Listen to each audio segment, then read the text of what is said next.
It's time for another LEGO Hogwarts update. This time around, we will talk about the interior of the Great Hall. But first, a few other things. You might notice that my tables have changed finally. I managed to buy the new tables that I really wanted to switch to, and I'm really pleased that they actually kind of give this little homier vibe to the whole building area. And I actually have a few more tables that I've just not bought the legs for. These again are the IKEA tables, but they are these kind of wooden finish, kind of beige color, and they, at least I like them a lot better. It was just kind of difficult to obtain them, as they're very rarely in stock. Now the first thing I want to show you is something different, something very minor, but I would prefer to start with it because I want to miss it. Now these are the new benches that I've made for the courtyard, and just to compare, these are the benches we had before. Pretty straightforward, but now we have this one, which is a bit better, I would say, a bit more creative.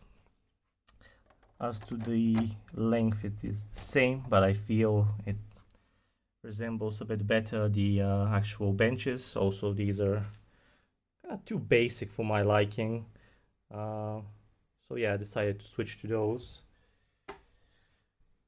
Now, I've turned the castle this way for the time being because I wanted to have the kind of best angle to show you what I want to show you. Now, and also to be able to kind of take a shot from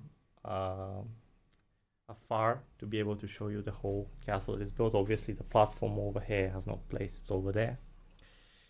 So, let's look inside. Now, as usual, now this time I'm going to take it apart as I'm filming. In order for us to open this window over here, these wings, we need to first take the cover out, the rock cover. So we'll place it, let's say, over here. And the next thing is for this tower to be removed. So we take it out again, place to the side. And then the last thing is to remove this tile, which connects two wings together.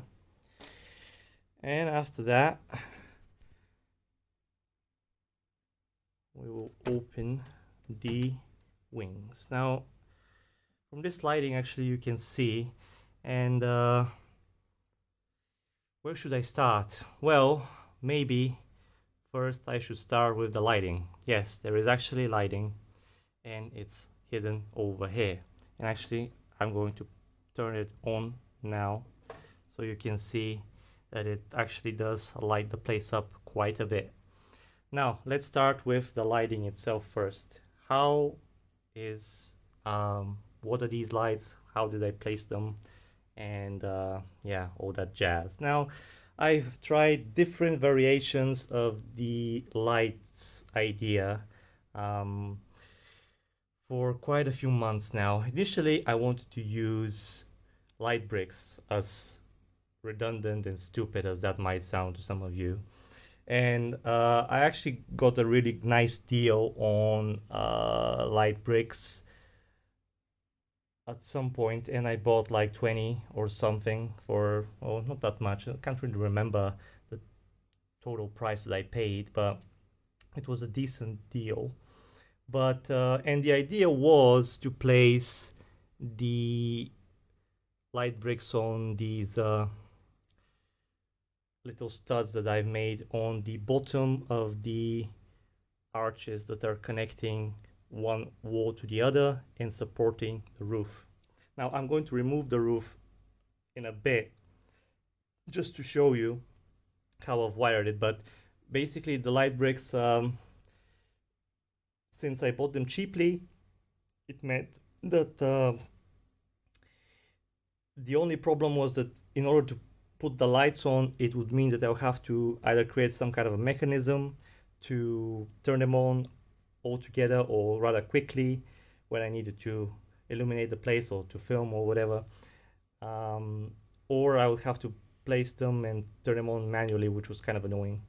And I kind of liked that idea. I was okay with it, but eventually I found this little kit, and you can see the box over here. It's really cheap, and it's very appropriate for Lego. It's not a light kit itself. It's not a special light kit for Lego. It's just basically decorative lighting. So what am I talking about? It's this thing. So this thing, I don't know if in your country you can buy it, but it costs not even €2 really where I live. And it's basically these 40 LED little lights. They're very, very, very small. Like you can see one over here. They're like very tiny. But there's 40 of them, and it ends with this little box that you can place 2 batteries, is it AA batteries? Yeah. And it's very, very cheap. And actually, I just bought them to test, but it turns out that it actually illuminates the place well enough. The most important thing also is that the wiring here, like this cable is this metallic kind of cable. It's very gentle. You have to be very careful with it, but the thing is that it's because it's kind of metallic, it actually stays the way you curl it around. So for example, if I want to wire it around this piece here, it actually doesn't resist because doesn't have a plastic covering, which is very, very nice because it makes it easier to hide it. And also the 40 LEDs, although they're very small, they're pretty bright. And actually I'm going to turn the lights off for a little bit and show you that now in complete darkness, you see how well they illuminate the whole place. And keep in mind, not all 40 lights are in the Great Hall. Some of them are in the roof. And yeah, the whole idea is for the roof to also be illuminated. Now, I've not placed the cable all the way inside because I need to do some other building inside that I want to wait for some pieces for. So, but you see how this window here is a bit brighter, like this one here, like I'm covering it right now, yeah. And the one on the left is a bit not so bright because the cable inside I have not brought it all the way, but it does go all the way back, which is great. So yeah, I'm gonna turn the lights back on now. What I'm trying to say is that not all 40 lights are inside. And actually, initially I wanted to cover and hide this box with the batteries from below, but I ended up hiding it from the back because this way it's easier for me to reach it, and this place is also hidden. I'm planning to place this little kind of a door here, so this is also covered, but not really sure if that's even necessary because these wings will cover it anyway, but just for kind of to look a little bit pretty, you know, maybe it would be nice to have a door because otherwise you just see so much of the inside of the roof and the ugliness of it. All right, I've removed the roof, or at least the part of the roof that is actually removable, so I can show you about the wiring. So this thing, the lights, end with this box, as I said. And on the other side, I have started basically from over here. And the initial thought was to hide as much as possible from these Technic bricks that are stacked together so they can support the roof and connect the two walls, the two sides of the building together. So I used these 2x2s for hiding most of it. Now I wanted to hide everything, but it turns out from below we have 2 rows of plates, and that's actually pretty much enough, so you won't really see these things here. So I just placed 2 sets, basically 2 on each side of these kind of lines here. and I use them to keep the wiring to the base here. And also I use these clips. Now the clips are very essential as well, because the clips and these 2x2s with snots will be very important, and we will utilize them when we place the candles. Now, one piece that includes that process is this antenna that is trans clear. The other one is a piece that I will show you next time. It's not here yet. I really want to show you this time, but next time I will have it and we'll be able to show you the whole finished thing. And then I think it will be better to talk about it in detail then. But it was very important to implement these things here on all sides, because we want to be able to spread the candles all throughout the roof here. Now back to the wiring. What we do is we tangle the wire behind, underneath or around the clip. So we make like a circle. Then we go behind the snot from the side. We make a circle around here, this little railing here, this 1x2 piece. Basically this one here, you can see it, but it's in tan over there. Now I need to change these clips, obviously, in these few pieces with tan ones, and I will do that next time. I think it should be done. I just wanted to make sure that I do the wiring of the cable nicely, and I don't have to kind of do it halfway. And it's also possible to just remove them and place them with the way the wiring is right now, so it's fine. Anyway, so basically the way the cable goes is like this. Then it goes underneath the whole line here, then over here, then as you see here, it's dangling over here in the air, and then following the same pattern all the way to here, to the end. Now there were a few problems. The first one was the bottom. Now if we turn the lights back on, and you can see over here, see this is the last layer, the most lower layer of the whole build, and that's very important. Basically I'm using these pieces over here to do it. So we clip it over here from below. That keeps the clips stuck, so if we press them downwards or we move anything, or we move the candles or whatever I have to do at some point, they don't just pop off. Also, these pieces kind of, if we place them here, they continue gradually the whole arch idea over here, so it looks very complete. And also it hides most of the wire from below that's sticking out, and it hides also some of the Technic bricks, so it makes it kind of tidy. The biggest problem was that these pieces over here press the cable, and the most problematic kind of part of the wiring is over here. That's why the only place where the cable crosses the actual brick lines here and pillars, it's always here. I wanted to make it on the same spot, not like random everywhere. And that means the cable goes from here to here underneath. And first of all, I wanted to maybe leave it sticking there below this piece here, but then I would be able to see it when I make pictures from here. When I look and you look up, you'll be able to see the wiring, and I didn't want that. I didn't want to see any cable. That meant I had to place it underneath the plates. And actually I ruined one set of lighting here because the cables are so delicate.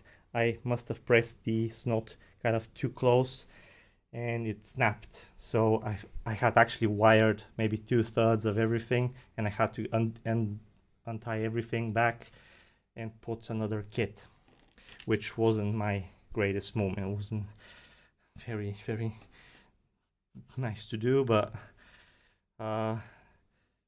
Thankfully, I managed to not break anything out of anger. Anyway, so I actually placed them between the tan parts. So basically, imagine it over here. It goes underneath this clip and underneath this set of plates over here, and the last layer here. And the cable is delicate enough. You just have to be careful when you press this underneath. It doesn't, the snots don't actually press against it. If these pieces also, if you notice, they have these little lines here. I don't know if you can see it, probably not. Basically, when you stick this from underneath, there is like this little line here. See that actually a cable can go there. So as long as I'm careful, it will actually be fine. And I have actually done it properly, as you can see on the inside. And when you film, there's actually nothing here. Like all you can see, you don't see the cables, you don't see anything, you just see the finished archway, which is as it should be. It took some patience to do. Another problem, or another thing that I had to be very careful, was for the lights, the little LED LEDs, like little lights, don't happen to be when you put the string together and kind of pull it all the way here so it doesn't like hang from anywhere. The lights don't happen to be underneath the construction, because if they happen to be underneath here, anywhere here, you can't really press them and put the last cover from underneath, because they will crush the light, or they will refuse to go in because the lights are too thick. So I had to kind of plan and also make sure that the lights are, for example, not clustering like over here. Basically, I want to make sure that there is enough light so when you kind of light everything up, it illuminates equally, or almost as equally, or as best as I could do it, the whole room. And I think it really does that, especially when we turn the lights off. It's really noticeable. It's not 100% perfect, but the important thing is for the whole room to be lit, illuminated kind of equally. And yeah, it was kind of important to do that. Now, as you can see, as I've mentioned, there are a few light bluish gray pieces here and there because I didn't have enough of these clips, and I was missing like 5 of these 1x2 plates with the railing sticking out. But those are in the mail, and it will be very easy to kind of pop this thing off without touching the cable almost at all, and replace it with another one of different color, place it back in. And that's why I have not finished the finishing touches over here in the end, because I don't want to place these pieces and I have to remove them again. So yeah, they're over here, the remaining ones. And we'll get to that very soon. Next time you should be able to see it. Now, let's move on to the inside and the tables.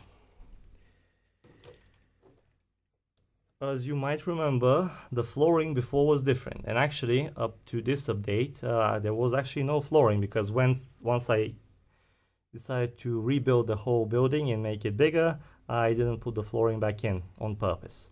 Before we had we used 1x6s, 1x8s in dark tan, of course, showing this as an example. But now we're actually using, as you might be able to see, 2x2s and 1x2s, because I found that this is the best option accuracy wise. As you can see from pictures or from the films, the flooring in the Great Hall is kind of bland, but it is in these square kind of shaped patterns. It's very basic, and I thought about that quite a bit if I want to keep it basic, because I would prefer the floors to be a bit more interesting. I see people doing with flooring all sorts of different interesting things and patterns and mosaics and stuff. And I really want to do that, but I guess it will not be in this room because the floor just needs to be like this. And yeah, then that's why I decided dark tan, because there's plenty of tan here and plenty of reddish brown, and there is no dark tan anyway, so I found that it would be good enough. And I think that it looks decent enough. Also, I've placed some snot plates here and there just to be able to place minifigs, although I don't really have clear idea where to place them. Now, I have placed a few minifigs here and there just to test things out. I've not populated the whole room yet. Why? Because actually there are a few pieces that I need to change that are still in the mail, and it would really be difficult for me to kind of remove everything again, place it back in. Also, I have not really decided whether I should plan some scenes and then build around that, or maybe just place on the go. So I've just placed some random elements here and there just to get a little idea what I'm thinking. Another thing is the tables. Now I'm going to zoom in a bit and talk about it. As you can see now, the tables are 3 studs wide. Before they were 2 studs wide, but I decided I don't like that because it just looked like tall benches, especially when I started to place little elements on the tables. It felt like, especially imagine 2 goblets being next to one another, and the tables are 2 studs wide. It's just felt really weird and it didn't look well. So I even decided at one point to make them 4 studs wide, and I tested with that a little bit. But then the leftist and the rightist side of the 4 stud wide tables would be covering the benches. They'll be above the benches. And I didn't like that. I don't think it's like that at all in the pictures and in the source material.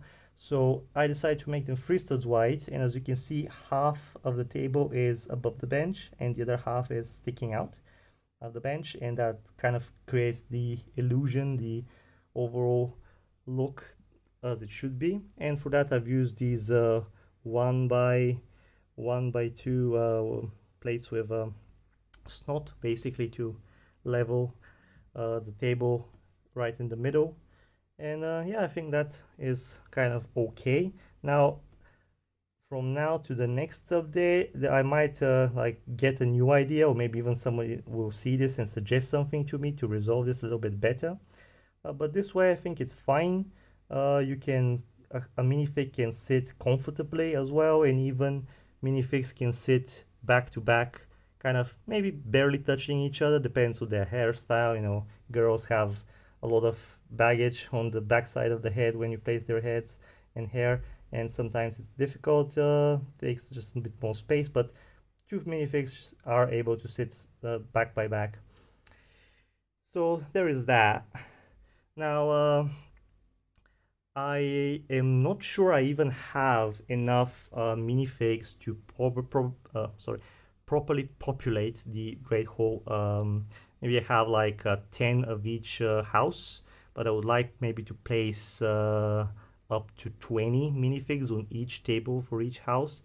And so I might have to go and fish for these parts. But next time I'm planning to kind of place most, or at least more than just 4 minifigs. I've just placed these just to test like how they correspond with the tables, if there's enough space, if you can want to put something in their hands, and can I have their hands be above the tables and stuff like that. So that's why I'm testing it. I think I have enough goblets, and I have plenty of food, which I'm kind of placing in a little bag and on another table, so I can just see what I have and be able to spread it evenly.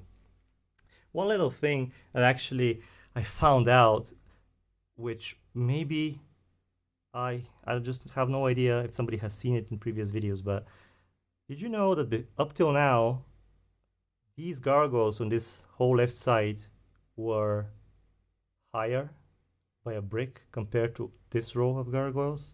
And I couldn't believe it when I saw it, but for some reason I think I had dropped a piece on the floor, so I crouched down to take it, and then when I rose up and looked kind of from over here, like this, I saw that the whole row was a brick higher than this row, and I couldn't believe that I made such a mistake. But thankfully I was able to kind of fix that from this side, kind of pulling over here and not really straining at all. So managed to kind of pull these sides here, and it actually helped that there were no gargoyles over here because this is all sturdy. I can't just pull it out. But in maybe less than 20-30 minutes I was able to fix it, so very nice. It was really demoralized that I might have to take this thing apart. It was actually after I had placed the lights, and that really made me kind of sweat for a bit. As you can see on this side, we're still missing the gargoyles, which I actually do have now, but I don't have these chains that they're hanging, they're holding, so I have to order some chains as well to kind of finish the whole gargoyle process. And at some point maybe I would like to change these gargoyles to something made by bricks, but I've not really found a model that I really like, or haven't made it up or figured out if I should even try to make it. I'm really bad at doing these abstract pieces with like to represent anything. One thing I would like to do eventually is place these 1x1 trans orange bricks just behind the windows.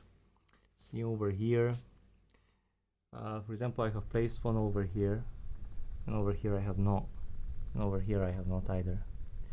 So I have placed on some places, and it actually helps to create this homier, different vibe over here, because the color of the lighting is this bright kind of pale blue, yellow of course, and that's fine for the whole itself, but for the roof I want kind of something warmer. So the idea is for the light to illuminate the inside of the roof, and then these trans orange pieces will kind of change the lighting that you can see to something different. And yeah, actually that's pretty much it. For next time I am planning to be able to show you the whole populated Great Hall with if not almost all the minifigs, then the majority. Also place some stuff in front of the teacher's table, the end of the hall over there that some things are sticking out. We'll place the covers for the walls and the remaining of the flooring, because there's just a few pieces that they're missing.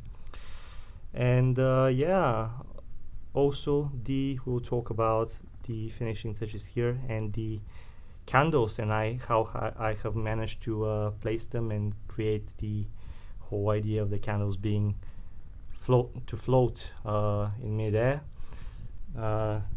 The biggest challenge was to actually be able to do it with trans-clear pieces that do exist, without really, with placing as few and as tiny as possible trans-clear pieces, because I didn't want, when I look over here, just to see a cluster of trans-clear stuff, and really those pieces to be the first thing you see, and not the candles that are floating.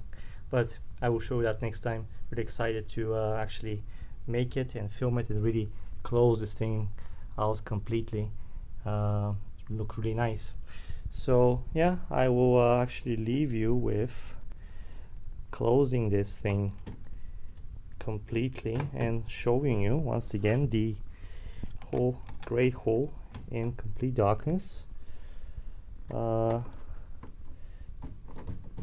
actually to see the whole difference of the trans orange pieces. Let's put this middle tower over here so the light doesn't go away. And yeah,